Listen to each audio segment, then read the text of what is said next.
कोल्हापूर महापालिकेचे आयुक्त डॉक्टर राजेंद्र भारुड यांनी आज सर्व अधिकाऱ्यांसमवेत आढावा बैठक घेतली। बैठकीत सर्व विभागीय कार्यालयांमध्ये आवश्यक सुविधा, फर्निचर आणि अन्य साहित्य उपलब्ध करून देण्यासाठी तातडीनं अंदाजपत्रक सादर करण्याचे निर्देश दिले। सर्व सहाय्यक आयुक्तांनी आपल्या कार्यक्षेत्रातील मिळकत वसुली, कर नियोजन आणि उत्पन्न वाढीवर विशेष भर द्यावा।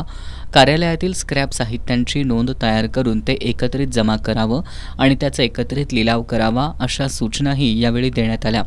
प्रत्येक सोमवारी सर्व विभाग प्रमुखांची बैठक घेण्यात येणार असून 2 विभागातील प्रलंबित प्रश्न चर्चेद्वारे मार्गी लावण्यात येणार आहेत।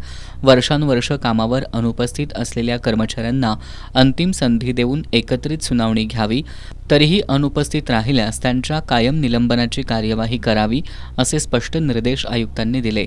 ज्या कनिष्ठ आणि वरिष्ठ लिपिकांना टायपिंग येत नाही त्यांना प्रशिक्षणाची एक संधी देऊनही सुधारणा न झाल्यास पदावनती करण्याचा इशारा देण्यात आलाय। सर्व विभागांनी एआयचा वापर दैनंदिन कामकाजात करावा। एकाही कनिष्ठ अभियंत्यांची बदली पूर्व परवानगीशिवाय होऊ नये, असंही त्यांनी स्पष्ट केलं। निलंबित कर्मचाऱ्यांच्या चौकशी प्रकरणाचा निपटारा मुदतीत करण्यासाठी दर शनिवारी विशेष बैठक घेण्याचे आदेश देण्यात आलेत। पावसाळा तोंडावर आल्यानं शहरातील धोकादायक झाडं हटवणं, रस्त्यांवरील लोंबकळणाऱ्या फांद्या छाटणं यासाठी तातडीनं मोहीम राबवण्याच्या सूचना आयुक्तांनी दिल्या। रंकाळा तलाव परिसरातील उद्यानाचे खराब झालेले प्रवेशद्वार त्वरित बदलण्याचे आदेश उद्यान विभागाला देण्यात आले। शहरात सुरू असलेल्या मोठ्या बांधकाम प्रकल्पांच्या ठिकाणी संबंधित व्यावसायिकांनी डिजिटल बोर्डवर प्रकल्पाची माहिती प्रदर्शित करावी, अशा सूचना उपशहर रचनाकारांना देण्यात आल्या।